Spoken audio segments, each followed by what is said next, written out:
Hi, Sally. It's so nice to have you in the HR Insider's Eye series.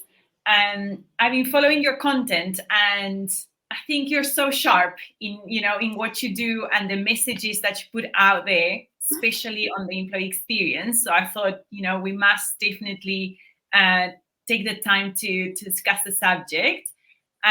But yeah, let's do a quick introduction, if you don't mind, just letting the audience who you are, what you do, what your company does. That would be great. Rose, thank you so much for having me and for describing me as sharp. I'm flattered and I'm quite chuffed with that. Thank you. And thank you for hosting me on the Insider's Eye. I've really enjoyed your past episodes, and I hope I can add value to your audience today. Hi, audience. Today, my name is Sally Acton, and I'm the CEO of Talk. We are an employee experience consultancy. We've been in business for the last 15 years, and we look at how we reinvent the employee experience, specializing generally in large distributed workforces across Africa. Mm. Yeah, I find that so interesting because I'm pretty sure that every time you get a client, like wanting to do work with you, there's something about the like just really immersing yourself in the clients and what the struggles and the pain points that they have in order for you to come up with a design and solutions that are going to meet their requirements. I'd love to hear from you in terms of that, that initial piece of work. What are the pain points that people come to you with in your specific target market? Big companies, as you said, decentralized maybe. What are those pain points that you hear the most? Yeah, I think it's, and I actually wrote an article on it yesterday around where you get brought in. So I think one of the most, well, first off, I obviously have the best job in the world. So I get to work with, as you say, some really interesting companies. And I think the big thing that's so interesting to me is that none of them are the same. Everyone says, what normally happens here? And you're like, well, it's quite hard to actually give you an answer to that because everybody's workforce is made up of different people. They come from different areas. They have a completely different place where their head office is. How the workforce gets split is completely different. The tech stack is different. And it's really, they really are completely unique. The culture and values are different. The way that they are communicated with or get the opportunity to engage with the company is different. All the policies are different. So every single solution is really around a bespoke offering, ultimately. It's not really a plug and play in the space.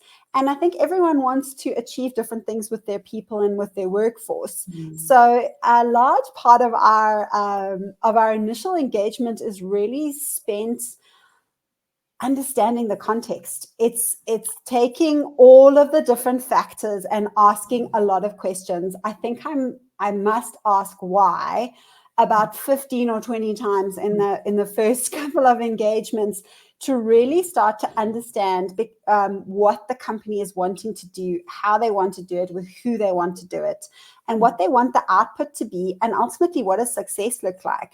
Because that can be such a difficult question for people to get into, is actually defining what success looks like for them. And quantifying that in an employee experience space is often quite difficult. And I think it's about understanding. People say they want to understand their employee engagement is low, so they want to do a wellness initiative. But it's really getting into saying, is that what you need? What are you doing currently in the space? Let's have a look at the policies. Let's have a look at what your voice of employee is saying. Let's look at all of those different aspects to actually work out that it's not that we need more wellness, it's that we need more boundaries, for example. It's not that people need another meditation app. It's that they need to stop being contacted after hours to do their work. So it's often what the problem presents as and what the solution actually is are very different things that involve very different parts of the business to what the initial ask is. So understanding that piece, I think, is it's the most fun and the most challenging part of all of our engagements is, do we provide just the solution that we're being asked for?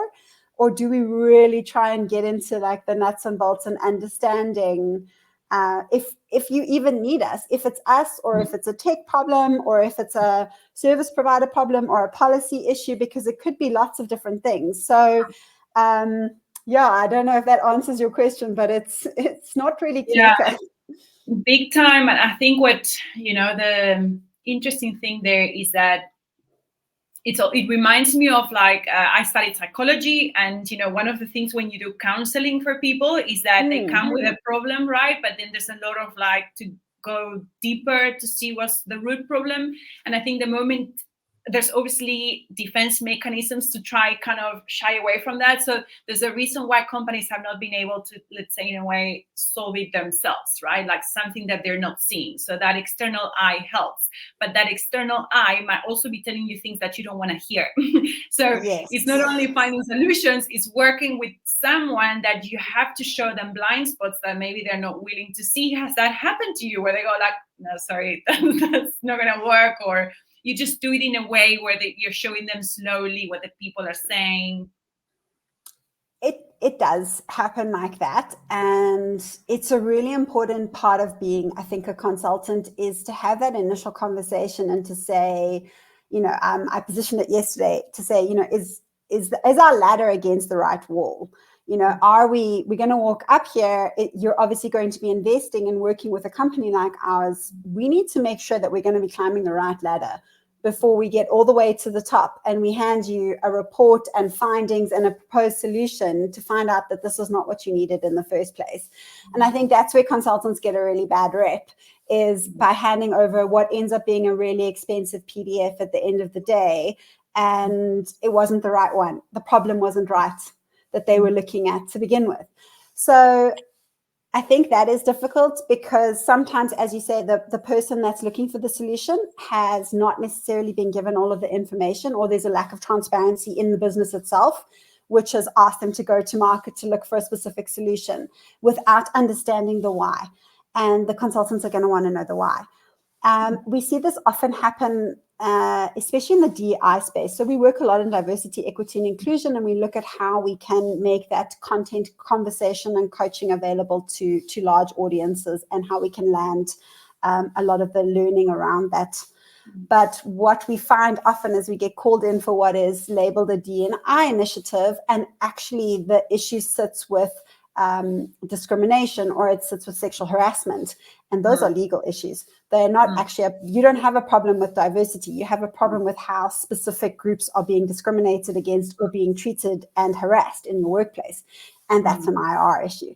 So there are often things that have been positioned as such, and the company sometimes is trying to sugarcoat them a little bit, or the people that are asking haven't been given all of the information, and sometimes that sheds a very unflattering light on certain people in the business that potentially have been a part of this. So yeah, sometimes it's a very difficult situation and a very difficult path to walk. But the companies that are open to hearing another perspective and are wanting the experience, I think, get a better outcome at the end of the day, and they see a better return on investment.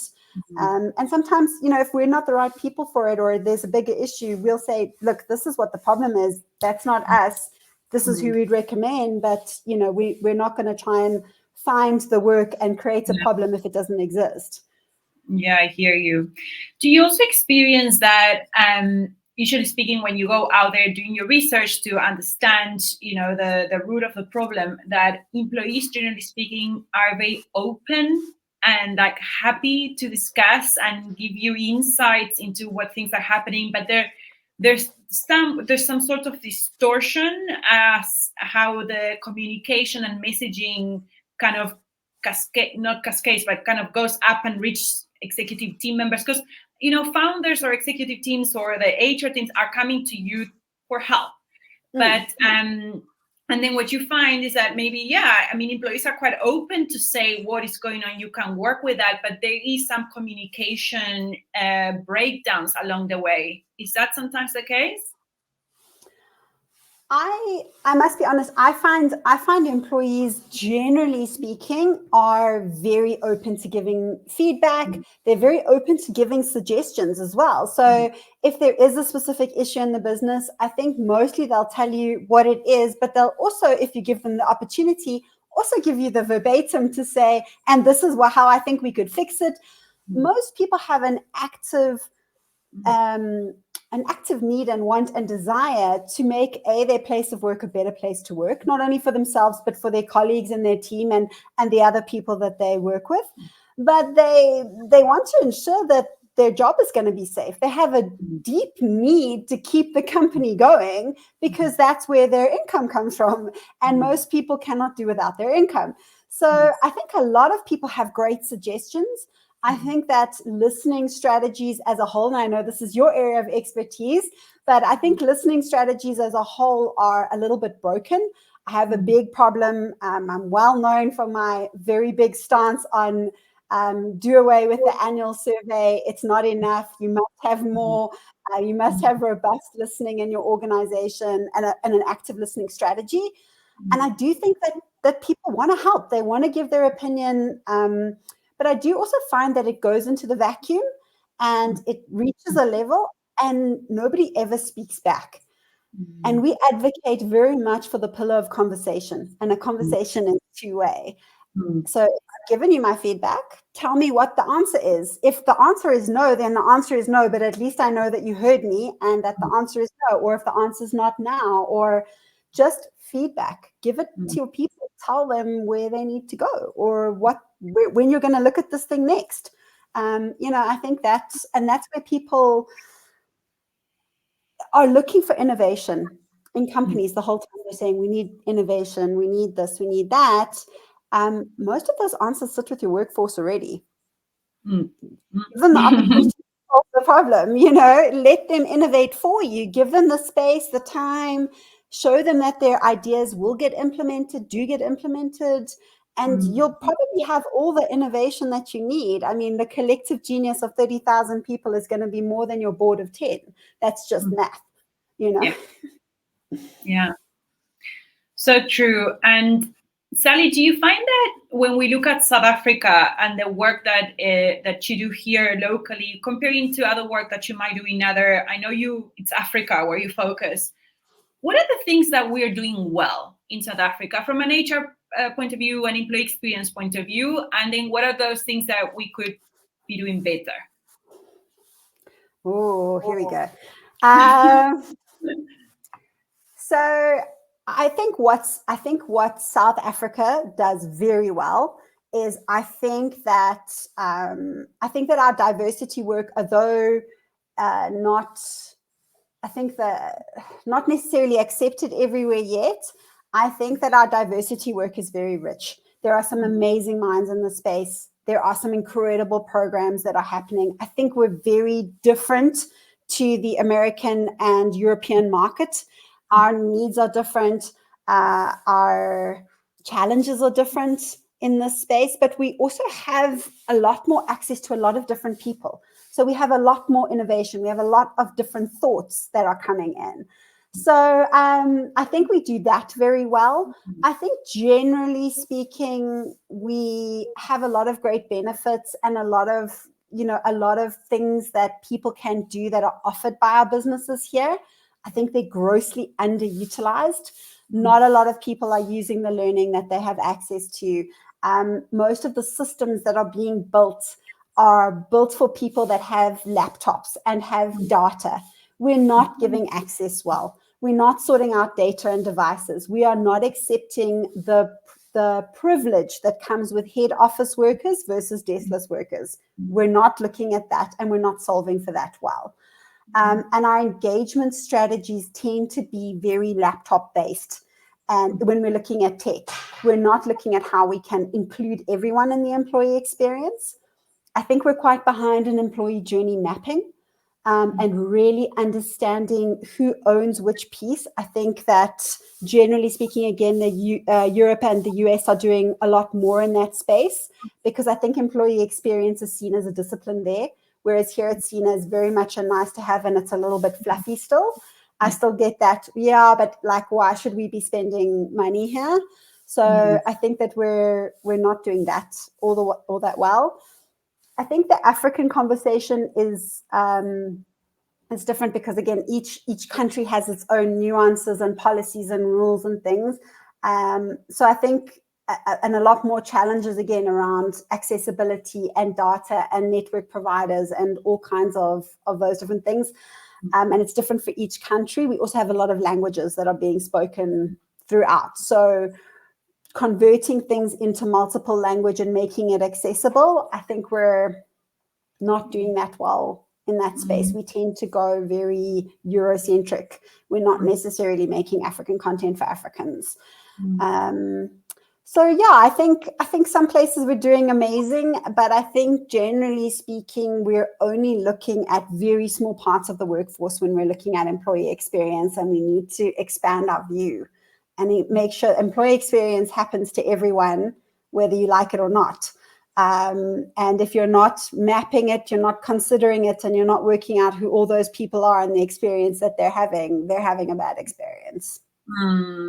Yeah, it's so interesting. I agree with you. I think there's something around. I think it's for like a really practical innovation. The fact that there has been less laid out and chartered in solutions for employee experience in Africa, and what you find, the solutions that you see surfacing and coming into the into play, what I find is that they're very real. They're focused on solving very real problems, because to me, the employee experience, at the end of the day, like it has to cover the basics, right? And I do think that the solutions that we have here in Africa are looking at covering those basics.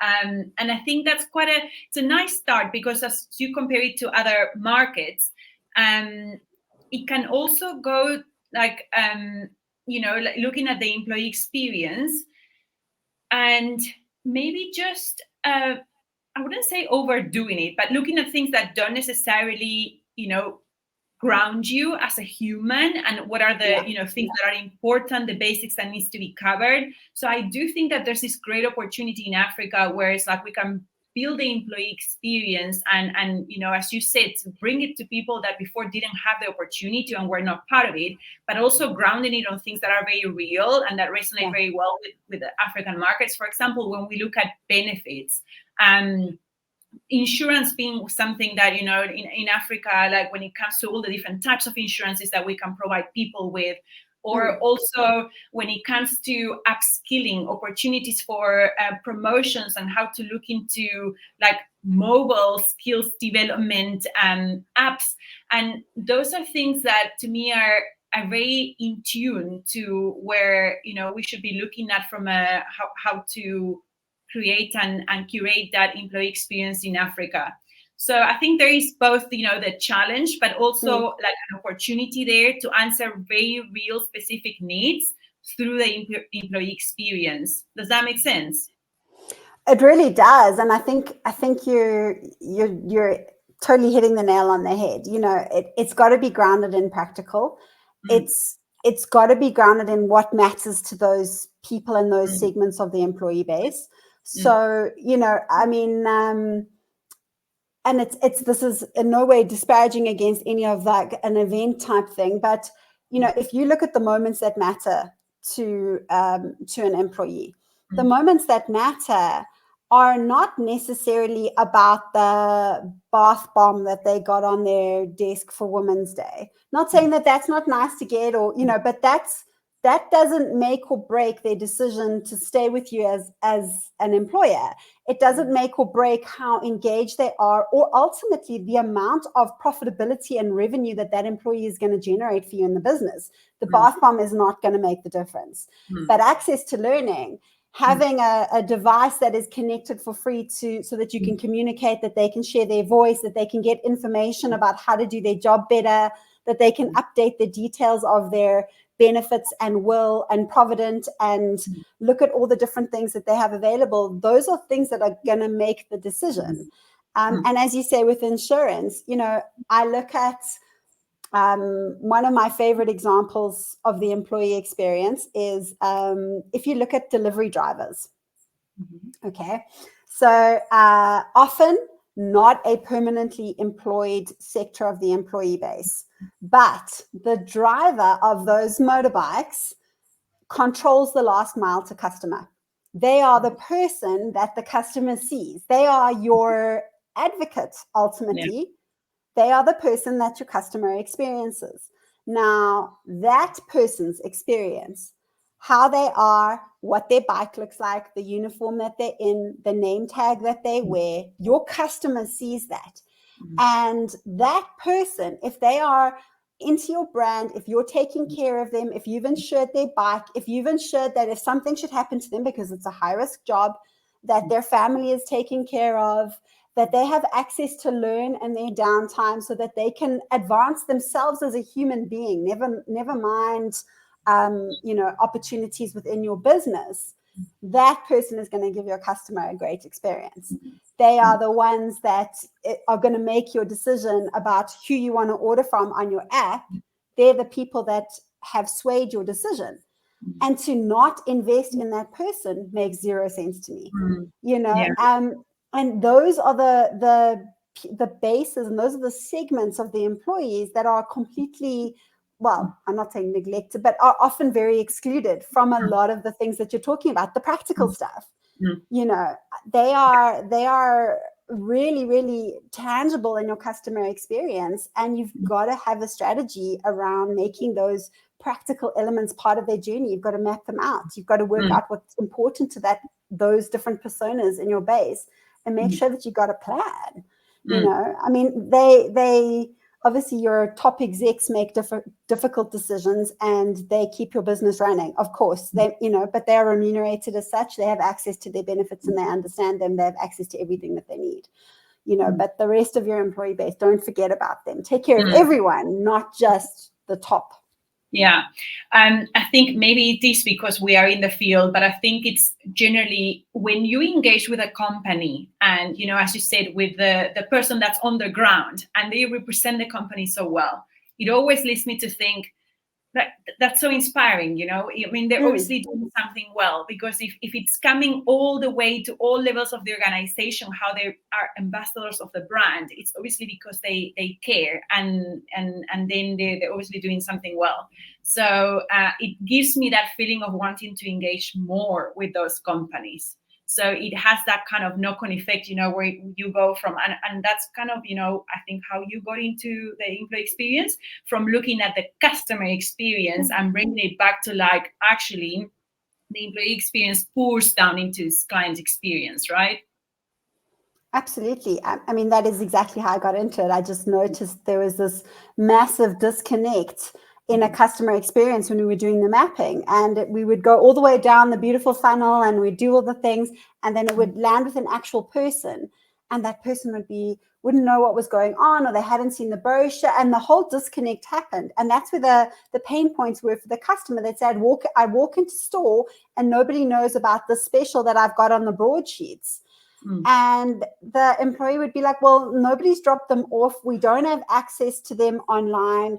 I don't know about that special. I don't have Instagram, and I don't have data, and I'm not allowed to use my phone on the floor. So how must I see what my customer's seeing? And that's when I got so interested, and I was like, but why can we not make these two things? Why are we not mirroring them? It makes no sense. So that is exactly how I got into it. Yeah. And, I mean, as you say, if you go to a coffee shop and the barista,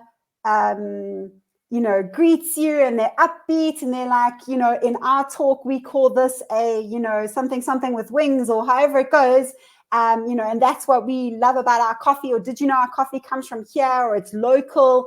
You're engaged with that person, and you're like, oh, that's interesting. And that fundamentally changes your experience. If you go there and the person's like, oh, what do you want? You're like, geez, sorry, it's such a pain to pay $50 for this coffee, and you get a little bit pissed off with the whole situation. You feel like buying because you want to leave the person alone, it's like, okay, you do you. Yeah, I'm going to give you an example, and it's not necessarily about how the experience of how the customer service, but it was such an example for me of exactly this, of how a company cares. Around the corner of my house, I have a coffee store, Woodlegger, and I saw the other day they were taking the trash out, and that's one of the least desirable things that one has to do, taking the trash out. And what they do is that they have this base to take the trash out with wheels. So you put the bin on top of this base with wheels, and then you can carry the trash, as opposed to having to struggle with this big, massive bin, to go to the refuse area. Oh, that's a good idea. And there was this barista wearing his beautiful leather, pristine, uniform, and then just using this little base. And then I thought, that's genius, because there's the most undignifying thing that one has to do, taking the trash out. But they do it in such a dignifying way, and they give them the tools, like the base, so they don't have to struggle with these big bins. And then it's like, I love this. It makes so much sense. I mean, it's so aligned to the expectation of delivery that they obviously want to put out there, that they give them the resources for these very undignifying, to say in a way, jobs. So that was a great thing to observe. I come from previously I was an air hostess. I know air hostess is one of those where you have very that picture of how glamorous it can be, but you're also cleaning toilets. You really are. You're the person that needs to clean the toilet. And with Emirates, you have the whole suite of the air spray, antibacterial, all the things that you can use. It never felt undignifying for me to have to clean the toilet, because I was doing it with, the proper equipment. And you obviously are trained from a health and safety point of view of what you're doing. And, it's that framing that I think it gives, you as an employee, that mindset to say, yeah, you're doing what you need to do with the resources that you need, and for this particular purpose. And it just creates a very different experience, as if I was just, told how to clean a toilet and, not being the resources that you need. So what a difference it makes when that experience of the employee. So putting yourself in the shoes of the person that's doing it and walking that journey with them of how to best achieve those outcomes, I think it's a very valuable thing for the employee experience. Absolutely. And going back to your coffee example, I bet you that an employee made that suggestion, because most people that are working, especially in the chain stores, or they often haven't ever made a cup of coffee, and that's fine. That's not their job. They work in accounting or marketing or whatever, but the practicalities of it, often aren't experienced by everyone. And I love how Nando's do it, that everybody that goes to work at Nando's, you spend a month cooking chicken, everybody. And you understand how, what cooking chicken's like, the pressure, the heat, you understand everything, because it's really important that you work your whole way, you understand how the business functions. But I bet you that a barista came up with and said, I keep getting dirty. I want to look professional. Could we get something like that? And that was where an example of a company where they were like, yes, absolutely. That's a really great idea.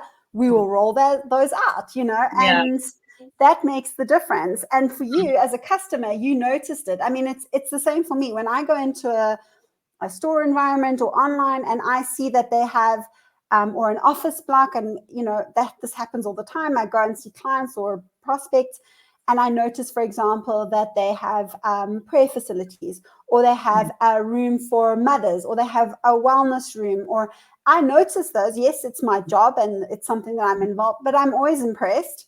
I'm like, oh, I love the fact that you have this. This already shows me who you are as a company, and what is important to you. It is important that the mothers in your business have a safe space to be able to go and express their breast milk. They don't have to go and do it in the loo or in the storage cupboard or the server room. That tells me that you value having women as part of your workforce, and that you are committed to making sure that their experience is a good one, even when they return to work. So that for me speaks volumes. I don't need to see your values on the wall of integrity, trust. I don't need to see that, because that sign shows me everything that I need to know about your business. I don't need to see the fancy decal. That shows me who you are. Yeah, I also have an example of that. This is back home, and it's actually a government institution, and they have a daycare for the little ones. So you, as a mom, you work at the government institution, and then you drop your kid in the first floor. You say bye to your kids, and then you go work in the third floor. And it's like, as a mom, that is so many issues that you have to think of. How you start your morning, and it tells you how you definitely feel taken care of. And I'm pretty sure that really helps with the retention rates, particularly obviously for women that are like with babies and breastfeeding, and that now they can still go to work and they have everything taken care of. And you touch base on this thing around the moments that matter. What's the moment that matters the most to you? Sure. That's really hard.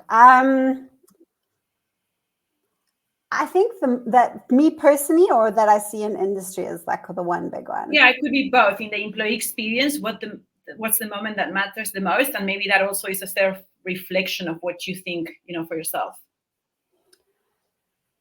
I think you cannot discredit how important onboarding is as an employee. And, I see a lot of organizations where people go, and for the first week, they don't have a desk or a chair or a laptop or a name badge or like all of those things. And I mean, these are basic things, like, guys, there's nothing that tells you in 1,000 ways that you do not belong if you do not have a name badge, if you don't have uniform, if you don't have, there's nothing that says you don't belong here, you are not welcome, like that experience. I mean, that's a no-brainer for me. I think for me personally, and it's actually something we discuss a lot more when we're doing EVP work with clients, and it's something I think that matters to me personally, and that is, who are you in a crisis? When shit hits the fan, because it does, and it will continue to do so, how do you show up? What are you doing to support your people through that? When COVID hit, there were so many companies that said, okay, we still need our shareholders to make a profit. We're going to cut jobs. This is a great opportunity. We are going to just retrench en masse.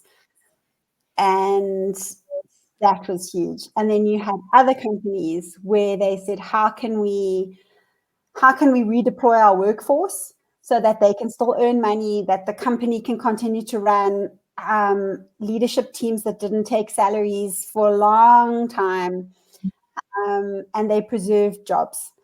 And during floods, during riots, how many companies showed up and said, okay, cool, people need basics. That's more important than us continuing to manufacture right now. Our people need us. How do we show up? And I think who you are in a crisis says a lot about who you are as an employer, more again than any fancy branding that's out there. Who were you? Where are the stories about how you showed up for your people? Because those are the things that people want to know. Time, the rates and speed of change is insane. It's not going to get less than what it is now. So things will never settle. They'll never go back. We need to just accept that. So how are you showing up as an organization, and how are you planning for that? And that's what I want to know as a potential employee. I want to know how you've shown up in the past and what your plans are for the future, because I want to know how safe I'm going to be. Yeah, that is a lovely question for somebody that's been interviewed, to just put it back on the employer side. How are you planning to take care of your staff in those situations? And I think, going back to the point that we spoke about Africa, I think that is another something that I see really positive here, that in moments of challenges, people come together here. Yeah. And it was exactly COVID. We as an advisory company as well, you know, on restructure and things like that from a legal point of view, you could see how people just wanted to protect and make plans and people first. And, you know, I don't think that was the norm, you know, in other places. In other places, it's like, okay, profit, how do we, you know, keep it? And so I do think, you know, the African countries definitely have that going for them, that it is all about that unity, that community. Huge. That, you know, even when, particularly in our area, in Cape Town, we faced almost day zero with water. That catastrophe that we were about to face really shaped the way we faced COVID as well, because we already knew what was to be close to a dire situation, and people came together, you know, with the water one. I think if it was to happen back home, and obviously this is not to not speak well about, but just, you know, how different populations can work. The probably modus operandi would have been to like use more water and store it, so that we have no water, we can have the provision. What did Cape Town is like, guys, don't use water. We're gonna have communal points where you're gonna go get your water, and yeah, you're gonna have to queue and spend probably, but people did that, you know. So that kind of behavior really tells you where the mindset is at. And I do think that we operate as a community here, and it's a wonderful feeling to have. Yeah, I think that's, you know, that's such a, it's such a good point. And I mean, even if I don't know if you've experienced it starting a business here, but I mean, here people are so willing to help you. That's you know, that Ubuntu vibe, as you say, it goes to everything. If you say in business, you know, I'm starting this, or I'm looking to make a connection here, or, you know, could you help me with this? People are like, yeah, sure, of course, you know, how can I help you? You know, I think we show up very differently. And as you say, that community feeling is everywhere. And that's why, again, as business owners and as big business specifically, you have this amazing workforce and this community thinking of wanting to do things better and to help each other. If you enable your people to be able to do that, you can harness that energy for good, and for good of your business, good for the world, good for your people, and good for your business. Do not need to be separate things. In fact, they aren't. And in a healthy environment, they should never be separate. Good for your people doesn't mean bad for business or bad for the planet. It shouldn't be any of those things. You know, your ESG should all focus and, you know, work together.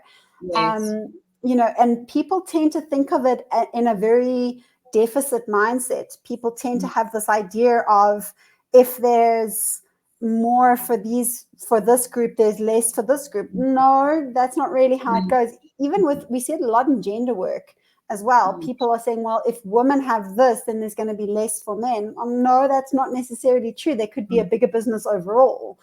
So I think we do need to just sometimes look at it and say, are we saying that there's only a finite amount of good in the world, or a finite amount of, you know, positivity that if we use here, we can't give here? I mean, I don't think that's true. Yeah, I must say also, when I do HR for our clients, when we engage with the clients, it's, let's say, easier, or you just go with the flow when those companies have either a social or environmental costs, right? Like their business operates based on solving a problem in those areas. And if that is not the case, we always try to look at the way of like how you're giving back, right? And when you have that, it's much easier to hop onto like, let's make this a great company and conducive of like employing more people. And because it's just if, again, to the African context, I feel like if you don't have one of those missions or kind of bigger aspirations to as a community that you focus on, it's almost like, but why are you doing what you're doing? Like, it's not on, it cannot be only personal gain or company gain. It needs to be always, you know, like pouring back. Yeah, and especially when we're looking at the linking of environmental causes, I see often where everybody's working against these very big goals, and that's good. We should be doing that. But we also need to, again, to your point earlier, we need to make it practical, and we need to bring people along with us on the journey. So if we're going to be looking at reducing emissions as a huge organization, how are we starting with educating people about what that is, what is their part, how are we bringing home things like, everybody switch off the lights, everybody bring a buddy to work, or, how are we making these concepts practical for our people, for them to be able to implement and also benefit in their own life? Are we providing areas where if people bring in their recycling, they can earn money? Or they can get some cash back, or if you make 50 eco bricks, the company will sponsor your kids' school shoes for the year. I don't know, I'm making stuff up now, but how are we teaching, incentivizing, and rewarding the behaviors that we want to see that are going to make a huge impact on our business? We have to make everything approachable and practical for our people, so that it becomes part of the habit building that's part of their lives and is relevant to their context. Otherwise, no one's going to buy into, we need, if you said to me, we need to reduce carbon emissions by X, Y, and Z, I'd say, okay, well, that sounds like a really big, what does my daughter say to me the whole time? That sounds like an ish you, not an ish me. So it's not practical for her. She doesn't understand the context of what that is. So people just see it as a huge goal. They have no idea how they can contribute there. It's not practical to them. They don't understand. I don't even understand some of those metrics of, units of measure. So, make it practical, break it down. Tell me what I can do today. And make it part of that employee experience. I think that is, has that kind of win-win scenario where it is like there's a greater purpose, but there's also, a way bring it to a practical level where people can feel also engaged while doing it. So it is really those win-wins scenarios. And Sally, from your offering as a consultancy, which one is the type of solution that brings you the most joy of what you do for your clients? Currently, and it changes all the time, currently I'm really loving doing EVP work. Okay.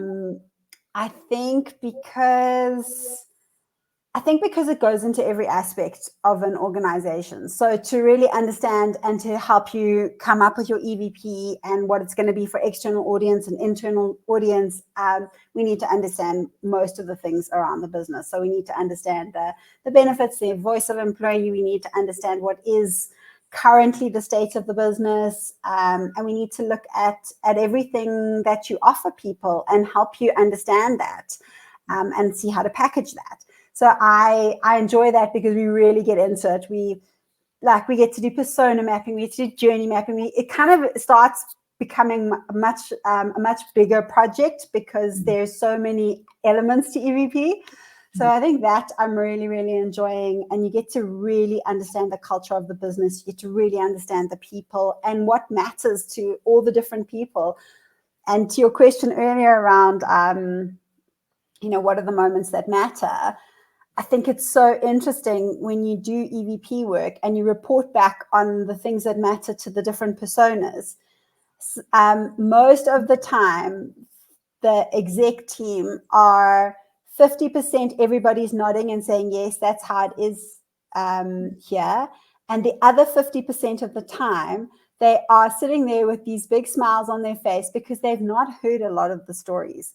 They've not heard what makes someone's day that they never even thought about. They'd never considered. I mean, we worked with one of the big medical companies, and one big thing that all the nurses spoke about the whole time was how they felt safe and cared for because they had transport, or they had a parking space and the security guards walked them to their cars at night.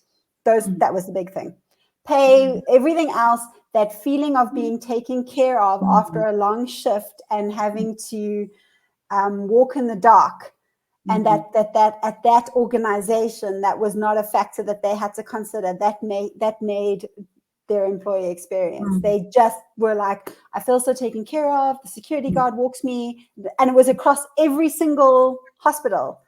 The security guards had been instructed to always work every single nurse, either to the transport, which the company provided, or to their cars, and that they always had a parking spot. It wasn't just reserved for doctors. Nurses had parking spots too. And that was the big deal. And no one would have paid, because that's not a benefit. It's not written into any policy. It's nowhere. It's just something unspoken. It's the way that we do things here. Our people are taken care of. And that was the moment that mattered for so many people. I think some of those initiatives, as you said, that make a massive difference in organizations, it obviously takes, probably there's very good intentions to make them happen, but there's so much about the logistics, right? The administration, logistics, communication, to keep it consistent, because you can even roll it out, but to keep it consistent. How do you play any role in ensuring that consistency so that it stays there, or the deployment of the plan, or that it's more like, okay, you guys have the plan and you have to make that happen? Depending on the client, we do get involved as well. So we do provide hands and resources to actually implement a lot of the very big solutions and do check-ins and reporting. And so that there is also often a third party that's keeping the reports going, keeping insights rolling into the organization. I do think that sometimes the advantage of working with a third party is that we also are seeing best practice that's happening in different organizations and how that might be applicable to the context of that organization. So it's, if you're only looking internally, you are limited by the experience that your people have had. And because employee experience is not as much of a business unit as I'd like it to be in a lot of organizations, the people are limited. They don't know how do we set up a big, a policy around that? How do we set up logistics to fetch all our people? What have you seen in other places? And we can say, oh, these people use the taxi. They have an agreement with the taxis that do this. These people have a bus. These people have an allowance with Uber. So we're able to give them ideas and suggestions based on all of the different companies that we work with and how they're doing things, so that we can bring that collective genius to solving African problems, So I think that's the advantage sometimes, well, not sometimes, obviously for everyone that's listening, that's the advantage all the time for working with us. But, it is, I think, is that alternative viewpoint.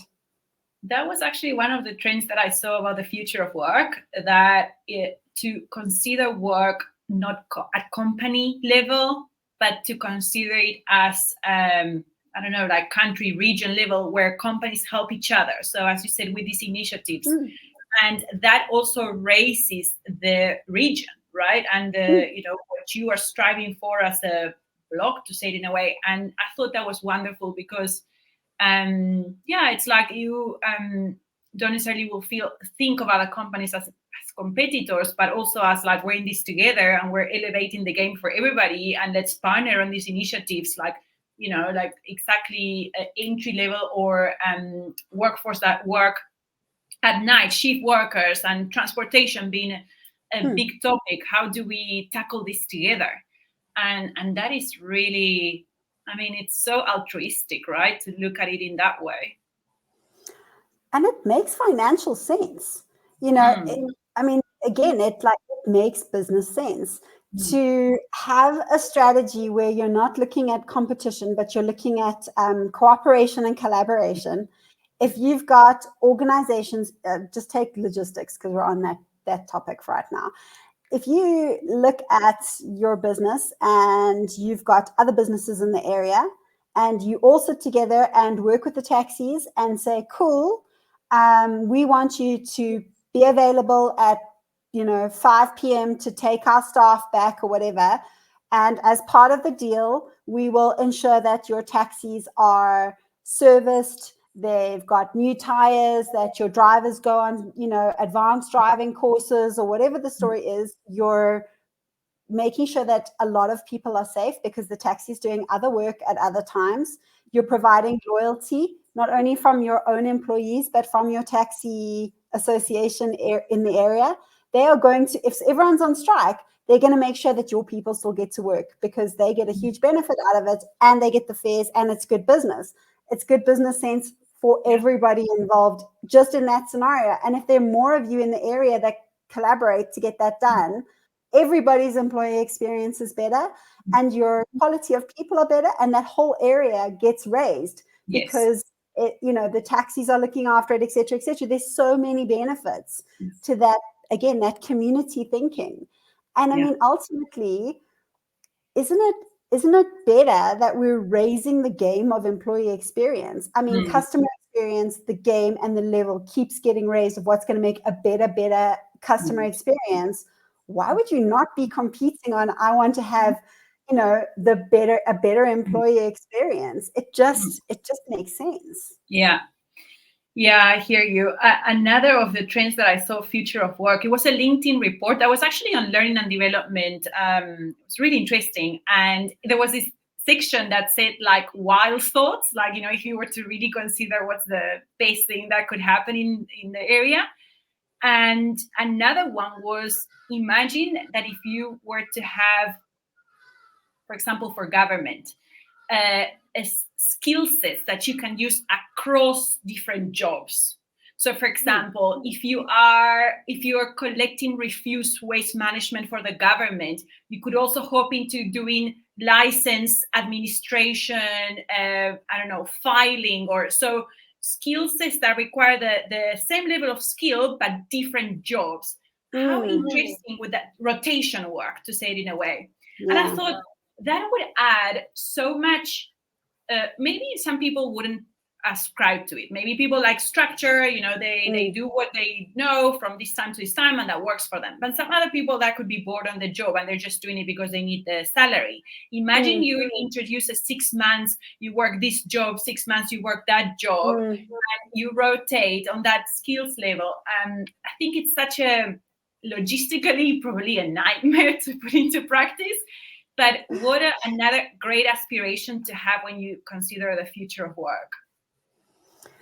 Yeah, future of work, there are a lot of very interesting topics there. And actually this thing that you're talking about, so Erwin from LRMG, I know, advocates for this very much at a senior level as well, and they call it tour of duty, where you actually go and work in different areas and you bring your skill set across and, you get to work very much in cross-functional teams.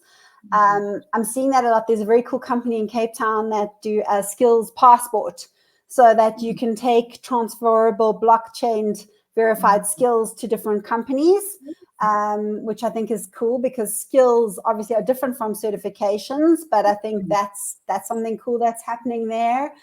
I think there's a lot of very interesting stuff happening. And I think it's also a way, as you say, to understand that people are not necessarily earning enough money right now. And that's why we see the rise of the gig economy and we see lots of different things coming in.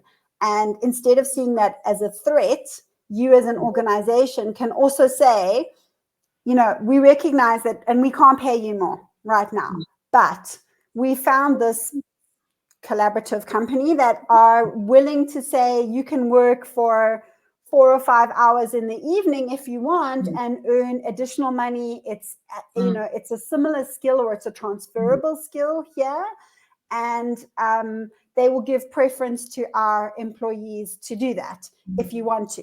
So you're offering people a way to get additional money so that they don't keep leaving their job so that they can access their provident fund.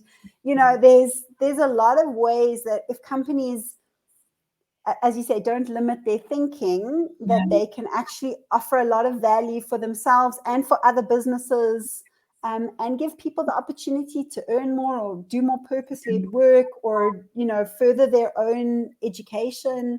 I think it's very exciting, actually. Yeah, So many ideas, and I think it's so lovely to see that things that before we were shy away from that conversation because it wasn't appropriate to speak about those things at work. So that would be, for example, if you have to go to work but you still have things at home, and then you're late for your kid, picking up, then that conversation became like, with COVID, like, I have a life, I work at home but I also have a life, and that became like a normal conversation to have. And now, also to say, I need another job, I need more income. Okay, cool. Let's actually make it happen for you, as opposed to putting in the contract, side activities not allowed. It's like, no, actually embrace it. It's happening. So why not actually make it a competitive advantage of yours to acknowledge it? Yeah, and supply it. I think it's important if you can. Yeah, no, you have really shared a lot of good ideas for people to think of their employee experience and how to think about it in a holistic way, and to really, bring it on board. I mean, obviously you have to be meaningful about it. Like there's resources and time, because I'm sure that these plans that you put in place, I mean, it's massive work that you need a lot of buying from executives to make it all happen. So it's a big investment, but how rewarding to see that companies of the size that you work with are willing, to give it a try. Yeah. We've really got some great clients, and they are doing some amazing things. And I've had the privilege of working with some incredible people that just really want to make their people's lives better. Like that's their whole thing. They're so driven by it. They're so inspired. And I've really had met some incredible people in that space, but also in the smaller companies, again, I think it's easier. I mean, you and I work in smaller businesses, and there are a lot of companies of our size. Having a good employee experience is not something that has to cost a lot of money. You don't need to have fancy tech. You don't need to have, huge days emceed by M&M. You need to just have a chat with your people. And this is, again, your area. Have a chat with your people, understand what they want, understand who they are, and do your best. It's not going to be perfect. You're never going to meet everybody 100% of the time. But, if you can make a difference to a couple of people and they can get to live a better life or show up differently, I mean, is that enough for you? And I think that's a good question to ask. Yes. Sally, to finish off, I want to do a little game with you where I'm going to give you concepts, and then you tell me what's the first thing that comes to mind when I give you that concept. Okay. Digital nomad. Oh, traveling. Industry hopping. Experimenting. Emotional intelligence. Leadership 101. Skills gap. Oh, education system. Side hustles. Fun. Quiet quitting. Everywhere. Employee experience. Your number one priority. Toxic workplace.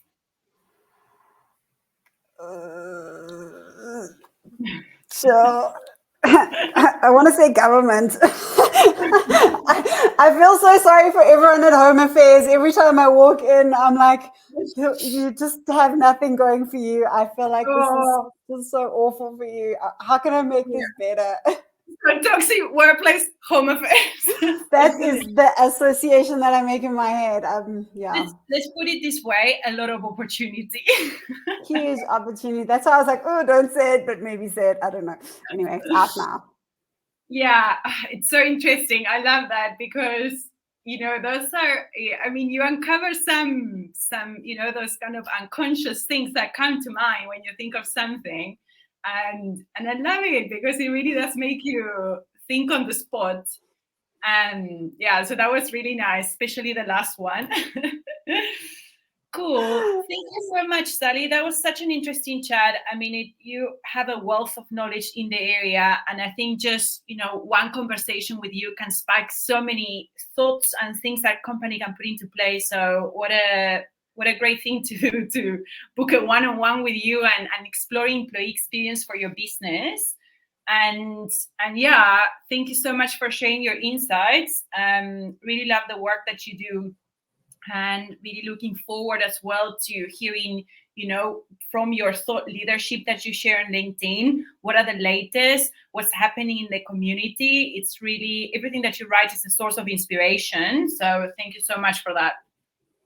Oh, Rose, thank you so much. This has been so much fun, and yeah, I hope it was valuable for everybody. And thank you so much for having me as a guest. And yeah, I enjoyed the game as well. I was a little worried there for a second.